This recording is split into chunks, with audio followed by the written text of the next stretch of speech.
Hello, everyone, and welcome to another episode of The Raw Men. And today, once again, I am speaking with Jim Helton. He is president of Tri-State Free Thinkers and also you're still a state or regional director for American Atheists, correct? That is correct. All right. So what has been going on in your recent life of activism, sir? Oh, so much. Legislative wise, we've been to the Capitol quite a few times trying to meet with our legislators because of all the anti-LGBT bills, anti-women bills, just trying to discriminate. There seems to be a party line because when we try to meet with our representatives, they said, oh, we're not meeting our constituents till after session. So they wouldn't meet us until afterwards. And they go, we're not setting appointments till April. So I said, fine, I'll set an appointment in April. They said, oh, we're not booking appointments for April. This isn't just one. This was 3 or 4, multiple representatives. So we started staging protests where we found out where they were going to be and called the press and started buying tickets to their meetings and just speaking out wherever they were going to be so our voices could be heard. You have to buy tickets to their meetings? Yeah, like they would have like a pancakes and breakfast for something. And somebody would buy a ticket to get in there and then stand up and ask questions and start speaking on issues. So that was the only way they could get heard. We'd have signs, protests, rallies outside of the hotels they were at or the convention centers, or City Hall, wherever they were going to be, and bring the press there so we could, have our voices heard. It's a curious thing. The way that people think that politics proceeds in this country. I mean, everybody has this idea of a large room being very open and on camera of people giving testimony and other people listening. But if you pay much attention to these, you'll notice that very often that the person that's standing and speaking, when that happens, is very often in an empty room. Yeah.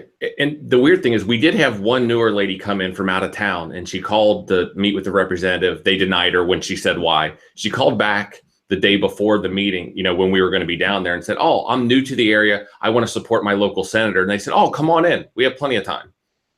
And when she showed up, she brought a dozen of us with her. So we crashed the meeting and the senator was not happy. Clever. So why is it that our government now is taking place in hotel rooms, in lobbies, and restaurants? I mean, since I joined the political circus myself, I've already been to a handful of these kind of dinner meeting kind of things. Mm-hmm. It's not the government that people think it is. No, it's the government of money. I mean, people are basically buying their votes for what they want, and they don't want to hear from the public. I see this. Okay, and I'm not going to comment on my own personal experience and what I suspect that's going to. It's the system. If you want to be a part of it and run, which we are encouraging people to run for office. When we're talking like city councils, representatives, Senate, there's a price tag on it. Like, how much money do I need to raise to compete? The interesting thing when Kentucky, though, something happened that I thought was real interesting that took place. A Democrat proposed a transgender bathroom bill, which we were like, seriously? But the Republicans didn't want it, believe it or not. It put them in a horrible spot. And this is what you're going to love. Color me surprised. Yeah, only in Kentucky, because all the voters that voted the Republicans in, they wanted that bill passed. But all the businesses and money that funded the campaign didn't want it because it was bad for business because of all the money they would lose, like North Carolina. So the Republicans were in a really tough spot because their voters wanted it, but their money didn't. So they never let it out of committee. So the Republicans actually stopped the transgender bill by never letting it out of committee so they wouldn't be forced to vote on it, because it put them in such a predicament. So this is one of the things that I hope that people are paying strong attention to when we get to the midterms, because, Democrats typically don't vote in the midterms, but the Republicans always do, right? They never miss an opportunity to vote exactly the way their preacher told them to. Yeah. So even evangelicals is the largest voting base, and the religious right has them, but the non-religious is the second largest voting base. It's above Catholics, believe it or not. If we would just organize, my suggestion is we become single issue voters. That's what they are. They have two. They have guns and abortion. If you have that, they don't care what other crimes you commit, no matter what you say. If you're abortion, guns, like, they're in. So my suggestion is we become single issue voters on equality. If you're not for equal rights, we're out. We can't vote for you. It's a good headline. People understand it. It's simple, and it can break down to cover immigration, LGBT rights, women's rights. It covers so many things, and it's simple. And I think we should become single issue voters. It's so hard for us to do, though, because I mean, you know, I'm going to still go into the pretense that most of us, at least, are thinking people. Yes. You know, and despite my own experience with other people in the atheist party, I'm going to imagine that a significant number of us still understand nuance. Yeah. There are aspects of things that we have to consider. I mean, like most recently, we found out that you know, we don't have enough money for Medicare or Medicaid or Social Security or health care or any of these benefits that we've enjoyed up to now. But we're going to have another $50 billion for the military. Yeah, it's unbelievable, our priorities, how much money we spend on military and not our people. It's no other country in the world does it the way we do. And you know, one of the comments that I have to make about that is, I mean, I took a Russian language class. It was taught by a woman that was raised in the Soviet Union who identified as a communist, and she said that what beat communism was not the superior firepower or the threat of the Cold War nuclear capabilities of the United States. She said what beat communism was color television. The United States had a higher standard of living, and the Russians could see it. Wow. And that's what worked. So it's just like so many other things. If we just do the exact opposite of everything that the GOP wants to do, we will solve all these problems that they are in fact creating. The good news is, though, the crazier they are, the more people are coming out, the more people are upset. You know, the ACLU normally raises $3 million a year. They raised $10 million in January alone. Planned Parenthood's getting more volunteers than they know what to do with. Our membership has record numbers. We had over 100 new members just last month alone. People are coming out. I can tell you that the political actions are much the same here, whereas the incumbent that I'm running against had previously won 2 prior elections with no Democratic candidate against him. Nobody's running at all, right? Well, this election, there's 4 other people facing me in the primary, so there's 5 of us this time around. And for all of the other political groups that I connected with when I announced my campaign, they said that their volunteer turnout, their responses has been overwhelming. That so many people woke up to the fact that we actually could elect this clinical narcissist with a 4th grade learning or 4th grade reading capacity. You know, that this could happen in the United States because we weren't paying attention. Well, we're going to start paying attention now. Yeah, and people feel like they can do something. Same thing in Kentucky. In Boone County, every representative ran unopposed, and that's just the way it's always been. How about now? Do you know about now? Now, you know, the Democratic Party actually asked me to come speak to them. So I'm going to speak to them in a couple weeks. I'm waiting for the Republican Party to invite me. That's what I'm really excited about. If I ever get that invite, I'll take it. But the Democratic Party asked you to come speak to them. Yeah, they were a little leery at first. They you know, someone connected us and they were like, God, and they were honest. You know, we were worried about meeting the atheist. And, you know, who are you? And once we sat down for an hour and told them what our numbers were and all the things we were doing in the community and legislative wise, they were so impressed. They invited me to come speak, and we're their largest voting bloc. Well, and knowing something of your history and your activism, you know, not to blow smoke up your ass, sir, but I am impressed by all that you've done as far as all the activists that I know. Well, so thank you. I'm not at all surprised that they would be impressed. We have a good team. We have a small army of people. Like in February, there's 28 days. We had 29 meetups, events we ran in February. You know, we have the numbers to support it. We are active. We are crazy enough to think we can change the world around us. And, you know, and that's exactly what we intend to do. Are you considering running? If nobody else does. My motto is don't make me run. You know, you know, if my legislator runs unopposed, I am there. I would much rather our members run and other people run and put them and help them to run and put them in the connection. So that is my goal. You know, I talked to Kelly Wright and said, hey, are you interested in running? I'm looking at people hoping they do, but I will not let our legislators run unopposed. So it's a possibility, but one I hope I don't have to do. Okay, and I can understand that. I can. I saw a situation where I felt compelled to run, and although I said there were 4 other people that threw their names in the hat, so far to my knowledge, I am the first to become an official candidate to get the campaign actually, set aside with the ethics commission and all like that, and be and be able to legally declare my candidacy. I'm, so far as I know, the only one to have done so. Although I know that other people had expressed interest in this. And I think you're amazing for doing this. I saw that and I just smiled ear to ear when I saw that you announced your run. And we need that. That is absolutely amazing. And we need more people to do it. I mean, we absolutely need more people in the community to run for office. School board, city council, House of Representatives, Senate, all of it. Every level. And I went to a Democratic meeting of sorts yesterday, where I got to meet a number of different candidates who were running for. I mean, they're just at every level, like the city government, the school board, not board of education, but school board. There's so many different offices, small offices, that you can get into, and a lot of people don't pay attention. They think that the president commands everything, and they don't realize that the president is where he is because there's they set up this infrastructure. They spent 20 years putting all of these Republicans in all of these key positions in order to allow this to happen. Yeah, and I think they did it in a lot less time. Look at the Tea Party. I mean, the Tea Party moved in and took over. I mean, they are the business model. I mean, they are. They said we can start at school board, city council. We can move our way up. Here's the platform. If we learned anything from the Tea Party, is steal their grassroots movement of how to do it. The only change I would make is make good policy. Yeah. And it's a funny thing, because where I'm running, it's an entirely rural district. I could win the vote of every single Democrat in that district, and I still would lose the election because there's not enough Democrats in my district. It's all Republican. So the only way to win is going to be to win over Republican votes. So I'm going to be looking for moderates, and the only way, I'm not going to be able to just go to Republican meetings to do that.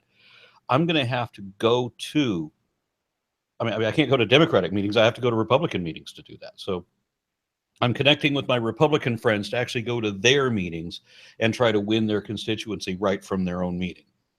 That would be amazing. And I would love to be in the room when you do that. Well, it's like you said, it's policy. And if they want to be single issue voters, and I understand this. I mean, I've done canvassing for one of our candidates here that I thought was brilliant. But the thing was that she was advocating for women's choice. And of course, that made her the abortion lady. And that was the only thing that all of these Republicans could say, that this is the only thing they're going to vote on. And they weren't going to hear any other thing. So there's got to be a way around that single-mindedness to introduce them to the idea of nuance as well. Like, what is this gender bias bathroom bill really going to do for you? I mean, how is it that the number one criteria or platform of my opponent is that trans people can't pee? What do you really care about that, right? Yeah. And I think we need to take it from their point of view. We need to not take it from the morality point of view. We need to go in there and say, this is a Republican base. You care about business. You care about this and small government. This has cost North Carolina hundreds of millions of dollars. I don't care if we think it's right or wrong. What you think about it, what I think about it is irrelevant. This is a financial disaster. End of story. We need to not get into the weeds on things that, granted, yes, we should stand up for morality on transgender people, but when talking to the party, speak their language so they understand. And I think we can have more impact speaking their language and just addressing it from there. Same thing on the abortion issue. We have to speak it from their language, their point of view, and how it affects them, and get them off their issues of why this is a bad idea. Yeah, another of the platforms of my opponent is to build that wall. That's and this is fiscally impossible. We need to have realistic goals, right? And ask them. And I would ask people, like, what's your goal? Is your goal to not keep illegal immigrants here? Because the studies show that when we doubled our border patrol, it kept more immigrants here. Because when the border was open, they would come in and they would go back home. They would come and go. But once we tightened our border, they were like, oh, I might not be able to get back. So they stayed. So by doing what they're doing, they're actually creating more illegal immigrants. What's going to be a difficult sell is trying to get people to understand how our economy in agriculture in particularly, it depends on these illegal workers. Yeah. You know, in order to control fruit and vegetable prices down to something reasonable, we've become accustomed to these migrant workers that we, by the way, cannot pay American citizens to do this work. We can't get American citizens to do this work, certainly not for the same amount as people have been paying. So whether it's illegal or not, this is what's keeping your prices down. This is what makes it affordable for you to put veggies on your table. And like the wall, Trump said we're going to put 15,000 more Border Patrol on the wall. They already have 2,000 job openings currently that they can't fill. It's the same concept. Like, we don't have the people to do this. These ideas are bad inherently, and they don't work. You know what it reminds me of, really? I mean, it reminds me of that episode of The Simpsons, you know, can't somebody else do it? I don't know if you've ever seen it. No. What happens was, you know, Homer Simpson gets elected to like mayor of his town. And what you see is when you have a novice who's suddenly in charge, you always see like predictable measures of these really simple things that were simple-minded things, and people that didn't ever think about politics, the immature amateur approach, like building up the military is always the first goal of a 10-year-old who's first given the idea of how to run a company. They don't think about things about Social Security. You put a 10-year-old in charge of the company or the country, he's going to be, let's build up the military for war. I mean, these are very immature policies, and they don't and won't work. The one thing they do better is their headlines are good. Their headlines most people would agree with on the surface, and they speak in sound bites. And that's what convinces the public. So we need to learn to better headlines, speak in sound bites, because people don't read the articles. Just for example, if I would say, Aaron, are you against voter fraud? Absolutely. Right. That's their headline. Now, when you read it, they're just trying to suppress votes, but their headline we would agree with, you know, so they do this a lot, you know, and we agree with their headlines, but the details, we need to learn better headlines and speak in sound bites and not get too complicated so the general public can understand it. And the trick with that is like you said, with the question setting up the way it is you've got a policy behind it that doesn't actually back the question. Yes. Yeah, so people are already hitting me with questions, wanting to give a simple yes or no answer. And I hate when politicians are evasive, when they give an answer that can't be judged to be a simple, you know, did he say yes or did he say no? He talked for 3 minutes, but which way did he, you know, so I hate when people are like that. I'm not going to be that way, but you also have to control the question when you realize that somebody's trying to corral you into agreeing something with it, which isn't actually what the way that they're phrasing the question. Ultimately, it's going to come back against you or get you to agree to something that wasn't actually what you were implying. It's very tricky word salad that they keep throwing at, and it's already started.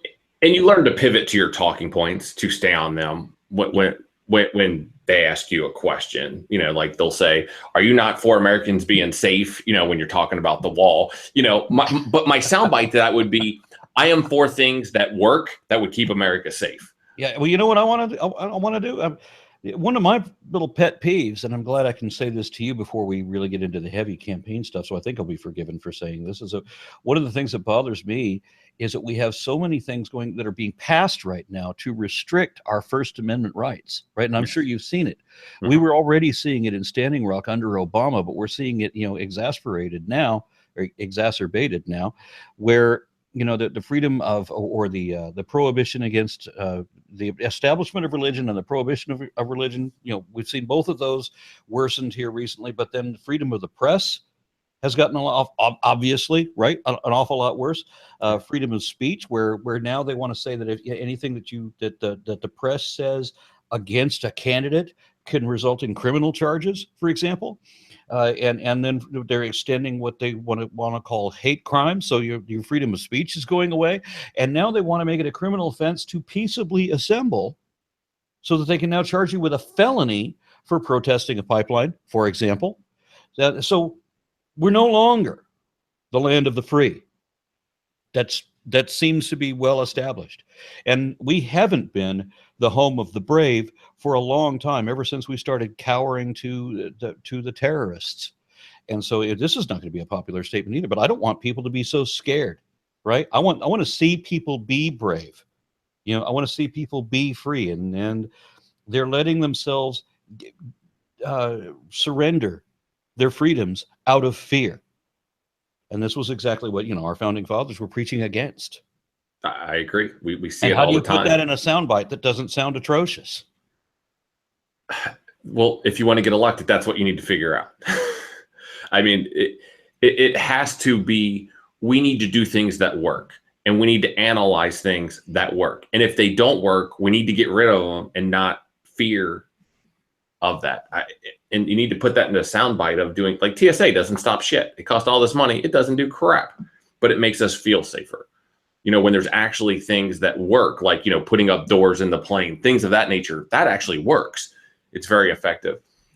But in today's world of alternate facts and not fact checking things, we're in trouble. I got to ask you another thing, just wanting to know your opinion on the alternate facts thing, because the biggest problem that I always had with religious belief, and I think I've expressed this to you before, was people who say, well, these may be what the facts are, but I prefer to believe this. Now, that shocks me. How can you prefer to believe something that is not even true? And why would I want to believe something that I know it probably isn't true? I don't understand that. How can they just make up a reality? And, I reject your reality and supplant my own. It's utterly ridiculous. I call people out on it every time. We're not talking about beliefs here. We are talking about facts. You can't say I believe or don't believe. You either accept this or you don't. This isn't a belief system. Haven't you gotten the thing? Well, you have your facts and I have mine. I've got by my senator. Yes. By your senator. Yeah. And finally, I had to tell him I didn't care what he believed. Like, this is ridiculous. But we have to speak out. We have to call people out that you can't have your beliefs and I have mine. There are things that are beliefs that we can or can't prove. But when we're talking about facts, it's you either accept facts or you don't. And I think we need to get rid of the word belief out of our vocabulary altogether on those things. One of the problems with the word belief is that, you and I use that word differently than believers do. Because what I've seen is, for the people who call themselves believers, belief is a verb, an act of will, of mind over matter. It's something you make yourself believe. You believe on purpose, and you can change reality if you can believe hard enough, which of course means pretend. And when you and I use the word believe, it's not pretend. When you and I say that we believe something, it means that this is what we think is most probably true, or most likely true, or at least closest to the truth, but we can't prove it. So we make a distinction between belief and knowledge, whereas believers fuse the two and insist that their belief is knowledge, that it's somehow Gnostic. So when we use the word belief, we have two different dictionaries. And that's why I stopped using it. I take it out of my speeches. I'm like, all right, I need another word for belief, or I believe. Like, give me another word. I just try to gradually take it out of my vocabulary when I speak and just not use it. But there are some words that have become so charged that you have to, that I've learned not to use the label but to use the definition, because once people hear the label, they lose it. And it doesn't matter if you define it afterward. You just have to go with the definition and just leave the label out, because people have knee-jerk reactions and don't understand nuance. They see everything in black or white dichotomies, which is one of the most detestable things about American politics right now, is how black or white everything has to be. You're either all the way on this side or you're all the way on this side. Yeah, I concur. So getting on, you mentioned the economy. And of course, that's what prompted me to want to call you, is you made a prediction some months ago, as I remember, and it seems that it's already come to pass. Yeah, the Grant County is on the verge of bankruptcy.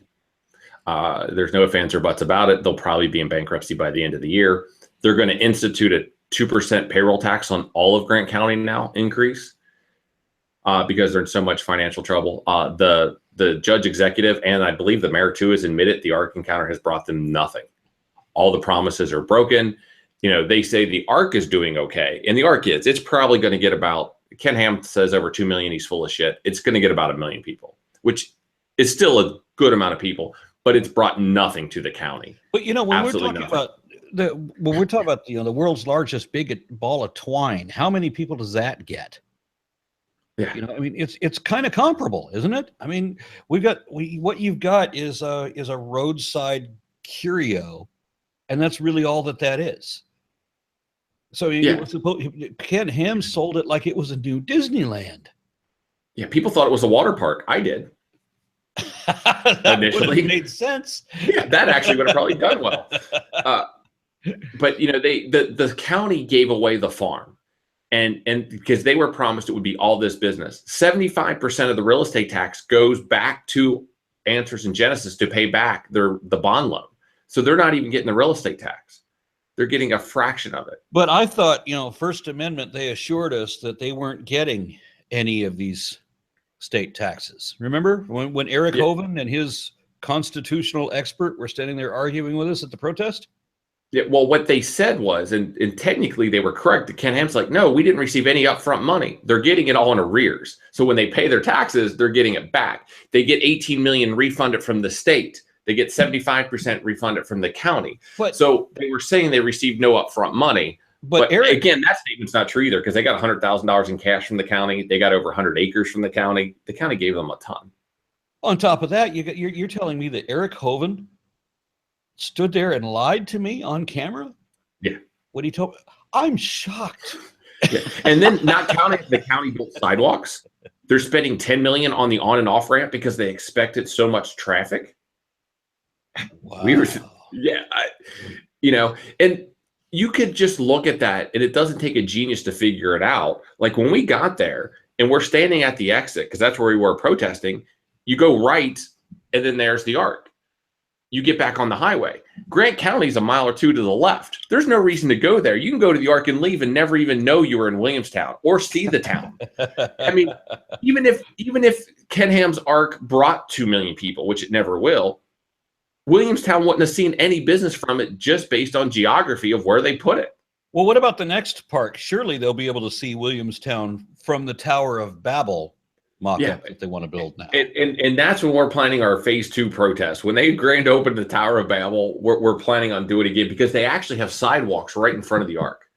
So we could park on the off-ramp and march all the way up to the Ark and stand directly in front of the Ark Encounter now, because they have public sidewalks there. So we're pretty excited about that. So are you telling me they're still trying to do the Tower of Babel? Oh, absolutely. Yeah, that's phase 2. I don't get this. Okay, so Ken Ham managed to take a whole bunch of other people's money and spend how many millions on the Answers in Genesis museum? About 90 million so far. 90 million on the Creation Museum. No, 90 million was the Ark Encounter phase 1. Okay. What about the Creation Museum? I want to guess, somebody needs to fact check me on this, but I think it was around 10 million. And how much did they make off that museum? It's running for profit, but every year it's had double-digit decreases in attendance since it's opened. Now, until 2016.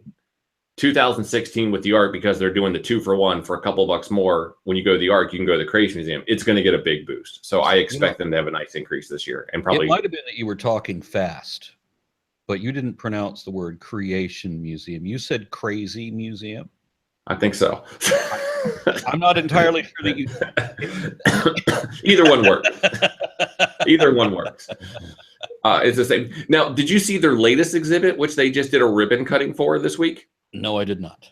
So they did a ribbon cutting. I think they said there was a few hundred people there.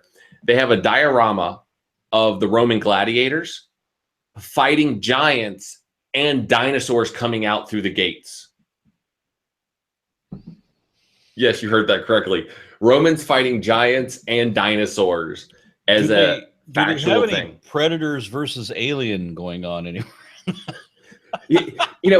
When we first showed this, a few months ago, that this is they were going to be, people thought this was like coming from the Onion website. We were just making fun of them. And no, this was their drawing. We couldn't make this shit up. I mean, do you ever get the impression that Ken Ham and his people are just making fun of us, that they can do all this, and that people actually pay for it with some desperation, by the way? No, because if you look at the logic, I mean, think about it. They're making the claim that, dinosaurs and people were created at the same time. So therefore, they're around at the same time. So therefore, you might as well saddle them just like you would a horse. Well, if they're around at the same time and you have gladiators and you have lions, I mean, why wouldn't you throw a dinosaur in there? It just makes logical sense if you buy their bullshit. But the further they go down the rabbit hole, the more obvious their flaws become. And they buy it hook, line, and sinker. But So what I I'm was hoping doing- is, what I'm hoping is, though, the general public that kind of maybe bought their story a little bit says, okay, like you might have had me here, but like that's just too far, and gets them thinking that this is all nuts. I wish it would get them thinking. I haven't yet been able to do that. I just did a presentation in Florida where I was talking about the Phylogeny Explorer project that we're working on, and I was doing a phylogeny of snakes. Well, actually, I started with a phylogeny of lizards, and I said, no, I'm just going to concentrate on, there's too many lizards, I'm just going to do snakes. And then, no, there's too many snakes, I'm just going to do this one group of snakes. So I chose one superfamily and expanded that out so that people could see how many individual species were within that one superfamily. And what you have to logically think about is that the way that they talk about kinds, and all, descending, all of these different kinds descending from one original kind, right?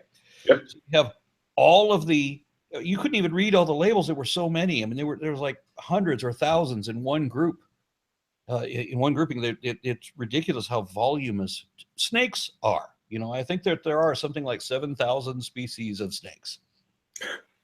And so we are to believe that all of these different thousands of species of snakes came from not one original pair of snakes, but from one individual talking snake.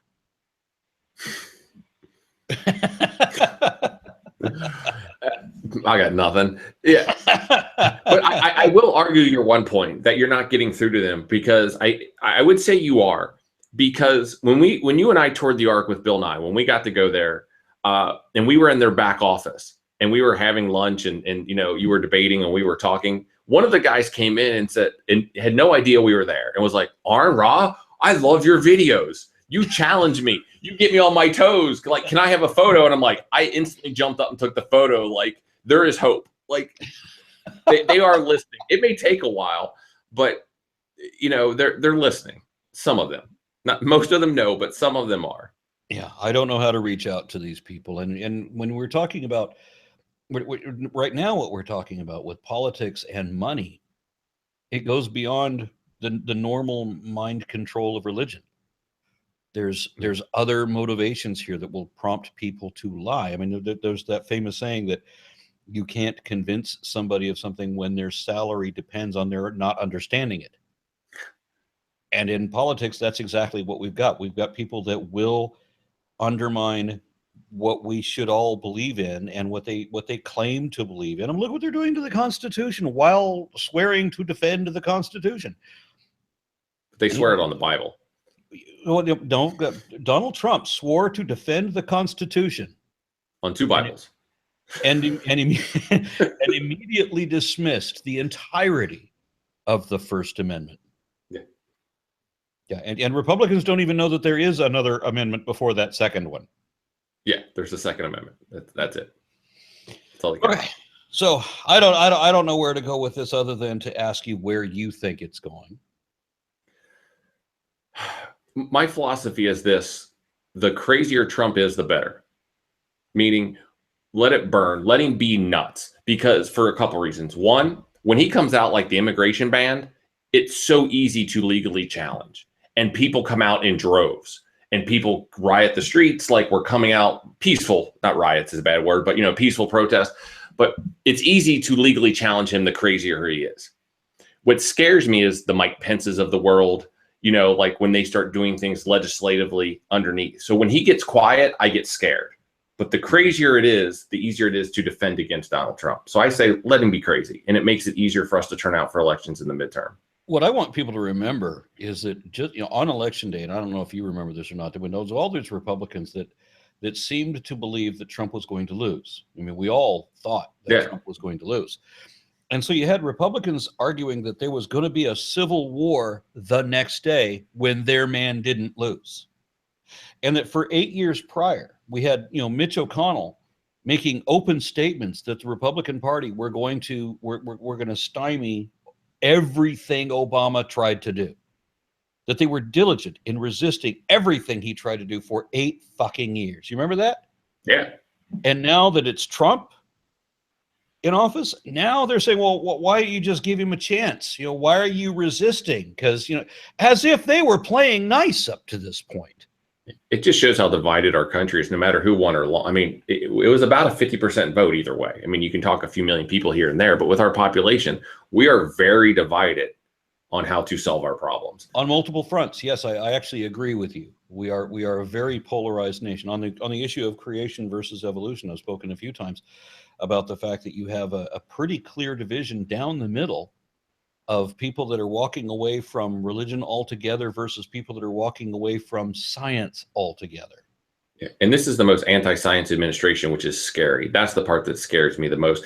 We're not talking, if you want to argue how to solve the Middle East or what we can do economically, these are good debates. We should have differences of opinion. But when we're talking about science, we shouldn't be arguing about that. We shouldn't be arguing about equal rights. We shouldn't be arguing about women's health care. We shouldn't be arguing, should we provide housing and food and school for people? These are things we should not be arguing about. And that's what we're divided on. And that's what's a shame. What I've been advocating is, and I've made this part of my platform, is that we take care of home, that we raise our standard of living at home, that this is the thing that we should be primarily interested in. However, we need to do that. And I don't mean going back to the good old days of 100 years ago when there was no compulsory education, when children were back in the workforce, when they had no protective unions, when there was no kind of a health care, when there wasn't any kind of labor restrictions, when we didn't have any regulations on pollutions from the factories or on food or on housing conditions or anything else. This was the lowest standard of living in the United States history. And that really does realistically seem to be exactly what the Republican Party wants to take us back to. And if you look at all the policies that they're supporting, they back what I'm saying. They want to go back to 100 years ago. Yeah. When Absolutely. It was awful in this country, when you didn't have a middle class, when you had the haves and the have-nots, when you had the captains of industry and everybody else wearing potato sacks for pants. Yeah. This is what I see of where they're trying to go. And every now and then you get an admission of that effect. I mean, like, I got to remember his name. There was a Republican that was interviewed a few years ago. There's so many of them have argued against public education, that they ought to privatize so the only rich kids can go to school. And so somebody was asking one of these senators, what do you do when kids don't have a school to go to or can't afford to go to school? You don't have compulsory education. Where are these kids supposed to go if they're not have to go to school? And the guy says they can go back to the workforce. There you go. Yeah. So fuck minimum wage. Won't someone think of the children? I thought this was the Republicans that were supposed to be saying this sort of thing, but they're not thinking of the children. They're thinking about the children before they're born. Once they're born, you're fucked. And the scary thing is how bold they are about these statements. Like, these were things they would do behind the scenes. But the mayor's office actually called me to speak to making the city of Cincinnati a sanctuary city. Dale Ray was in town. I said, hey, do you mind if we stop here? I got to speak for a little bit.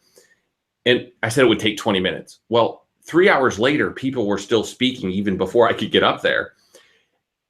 And one of the ladies was like, you're giving us Nazis a bad name. And we looked at each other like, did she just say us Nazis? And the room erupted in cheers. Like, they're not even hiding it anymore. Yeah. I'm a little sketchy on what is a Nazi, because I've been reprimanded recently on what people you can call a Nazi, people you cannot call a Nazi. When you look up the definition, it kind of limits that to people in Germany in the 1930s. Yeah. Well, this was self-identified by the people in the room that were speaking, it floored me. They even got immigrants to come speak against allowing people of other countries into this country. And that's what shocked me the most. Yeah. On what justification would an immigrant say this? Well, what I think that the big debate where they missed it is immigration and refugees are two different things. Like, if you are in a country and you choose to come here, you should go through the system. If somebody bombs your entire village and you are homeless and you are fleeing for your life with your family, you can't follow policy. You're just trying to survive. Immigrants and refugees are not the same thing, and they put them under the same umbrella.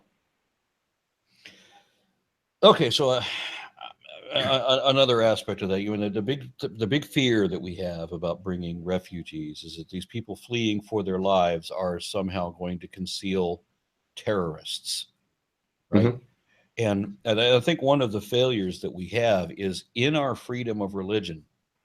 What we've done was beyond just freedom to believe, which you always have a freedom to believe as a most basic right. You know, you don't have it in Sharia countries. You know, the Arabs there under legal requirement, they have to believe in Islam or it's a criminal offense. So they don't have freedom where we do. But what we've done is it's not just that you're free to believe, but by naming your belief, you now get privileges associated with that. And this is where I think we've made a mistake. When, for example, this my favorite case study was a woman gets a job in a government building where there's no weapons allowed.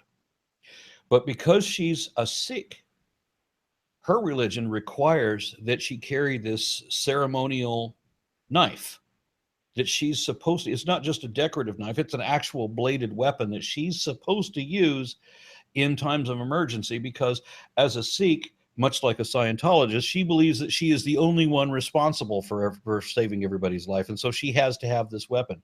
She got the job knowing the requirements and knowing the restrictions. But because she believes in a different brand of horse shit than everybody else, then she gets to claim a different privilege than everybody else. And I think that's the problem with our freedom of religion. You're free to believe whatever you like, but if your belief allows you to go out and commit atrocious acts or gives you special privileges over other people, no, sorry, you don't get it. The most dangerous concept of is we're doing religious exemptions, and that needs to be gone. And I forget the exact wording of it, but it's something on the lines of, if you can make moderate, things to allow them to do, then you should do so. And it's worded very vague for that reason. And we push it to, weapons are okay. Like, that's not a moderate exception. So here's the thing. Or accommodation. You have people going to get their driver's license picture who are Pastafarian, worshiping a flying spaghetti monster. And so they're allowed to take their driver's license picture wearing a colander on their head because they claim this is their religious belief. Now, by allowing them to do that, what you're doing is you're setting a precedent so that you can now come in wearing a burqa for your driver's license picture, because special privilege for the religion that you've chosen. What we should do is not allow anybody special privileges. So no, you can't wear the fucking colander, and no, she can't wear the burqa either. And that goes to the vaccination problem, because in public schools, you have to get vaccinated unless you have a medical condition or it's a religious exemption. So, and this is public schools. Like, well, if you don't want to get vaccinated, send them to a private school. But in a public school, we have religious exemptions in the majority of our public schools where that's all you have to claim. And that's why we're having all these outbreaks. There shouldn't be religious exemptions to the law where everyone else has to follow. You hit it nail on the head. Thank you. I was going to say exactly to your point, but you bounced it back and gave me that. So thank you. All right, Mr. Helton. Once again, I'm very proud of you for the activist that you are. And when I say proud, I mean envious of. Thank you. There's one thing you may not know, that you might be in a movie coming up. There's a strong possibility. The entire protest, I was mic'd up for the whole entire protest, and there were film crews following myself and Jen around. We believe in dinosaurs. And I think, the protest is definitely in there, a good part of it. So I wouldn't be surprised if you have a cameo somewhere in that movie. And we also made the Bill Nye film as well. Now, we just got a quick soundbite in that, but I was pretty happy when I got the call that will be in the Bill Nye film, who was also, the film crew was there as well. So somebody sent me a video link from that, and they said, "Oh, is that Aaron at 12 minutes in?" Yeah. As I'm walking around in the background there. And it's funny, I would have loved to have had a moment to talk to Bill Nye as you did. Yeah. But I took the damn bait when all these these creationists started recognizing me and started getting into the argument, because I couldn't say no to a good argument. Yeah, and I walked off with you for a while, but I was able to break away and then go back to Bill. My favorite part of that is the end of it. Bill looks at me and goes, when he finally realized I was there, he's like, "Jim, I'm surprised they let you in." That was a badge of honor. Very good, very good. All right, well, I don't know where else to go with this, so I'm gonna ask you to give a self promotion. before we close out the show? Whatever you want. Self-promotion. I would say go to the tristatefreethinkers.com. There's a support us page. You know, you can go to our meetup.com, but even if you're not doing it with us, get involved with a local atheist group, a local activist group. Support your candidates. You know, run for office. It matters. It makes a difference. And we're going to keep doing what we're doing. Our latest thing that our newest project I'm most excited about is we're going to take on a fairness ordinance in every city in Northern Kentucky. You can be fired for being LGBT, not provide housing, refuse service in every city in Northern Kentucky but one. So we are arming up with all the residents to go to those cities to propose to city council with press and with people rallying and protesting. And we are going to hit every city one by one. We're going to do that this year.